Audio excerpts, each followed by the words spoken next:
హరి ఓం. అందరికీ నమస్కారం. ఈరోజు కార్తీక పురాణంలో 23వ భాగాన్ని గురించి చెప్పుకుందాం.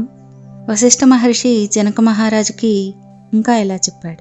అగస్త్యుడు మళ్ళీ అత్రి మహర్షిని చూసి, ఓ మునిశ్రేష్ఠుడా, విజయం పొందిన పురంజయుడు ఏమి చేశాడో వివరించు అని అడిగితే, అత్రి మహాముని, కుంభసంభవ, పురంజయుడు కార్తీక వ్రతాచరణ ప్రభావం వలన అసమాన బలోపేతుడై అగ్నిశేషము శత్రుశేషము ఉండకూడదని తెలిసి తన శత్రురాజులందరినీ ఓడించి నిరాటంకంగా తన రాజ్యాన్ని ఏలుతూ ఉన్నాడు. గొప్ప విష్ణుభక్తుడయ్యాడు.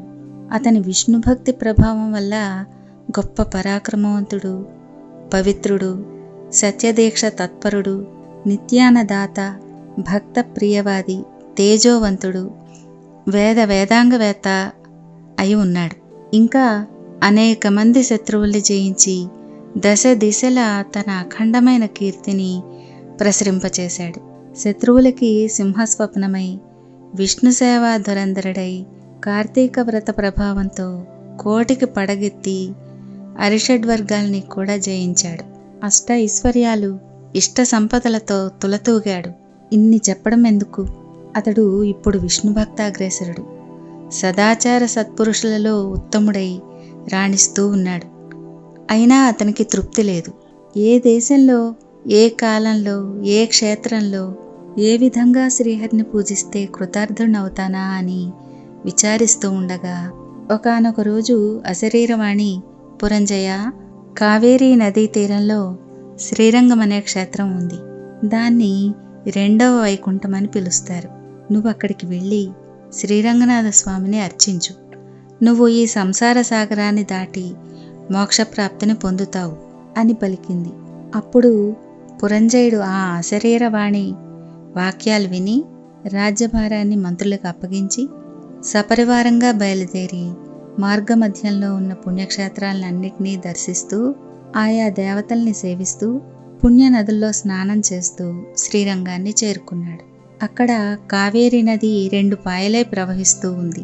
ఆ 2 పాయల మధ్యలోనూ ఉన్న శ్రీరంగనాథ ఆలయాన్ని, ఆ ఆలయంలో శేషశయ్య పైన పవళించి ఉన్న శ్రీరంగనాథుణ్ణి చూసి పరవశుడైపోయి చేతులు జోడించి, దామోదర, గోవింద, గోపాల, హరే కృష్ణ, వాసుదేవ, అనంత, అచ్యుత, ముకుంద, పరమపురుష, ఋషికేశ, ద్రౌపది మాన సంరక్షక, దీనజన భక్తపోష, ప్రహ్లాదవరద, గరుడధ్వజ, కరివరద, పాహిమాం పాహిమాం, రక్షమాం రక్షమాం, దాసోహం పరమాత్మ దాసోహం అని విష్ణు స్తోత్రాన్ని పఠించి కార్తీక మాసం అంతా కూడా ఆ శ్రీరంగంలోనే గడిపి తర్వాత సపరివారంగా అయోధ్యకి బయలుదేరాడు. పురంజయుడు శ్రీరంగనాథ స్వామి సమక్షంలో కార్తీక మాసంలో చేసిన వ్రతాల మహిమ వల్ల అతని రాజ్యంలో జనులందరూ కూడా సిరి సంపదలతో, పాడి పంటలతో, అష్టైశ్వర్యాలతో, భోగభాగ్యాలతో, ధనధాన్యాలతో, ఆయురారోగ్యాలతో ఉన్నారు. అయోధ్యానగరం దృఢమైన ప్రాకారాలు కలిగి, తోరణ యంత్ర ద్వారాలు కలిగి, మనోహరమైన గృహాలు, గోపురాలతో చతురంగ సైన్య సంయుతమై ప్రకాశిస్తూ ఉంది. అయోధ్యానగరంలో వీరులు యుద్ధ వీరులై, యుద్ధ నేర్పరులై, రాజనీతి కలవారై, శత్రువుల్ని నిర్జించగలవారై, నిర్బంధించగలవారై, నిరంతరం విజయశీలురై అప్రమత్తులై ఉన్నారు. ఆ నగరంలో స్త్రీలందరూ కూడా స్త్రీరత్నాలే.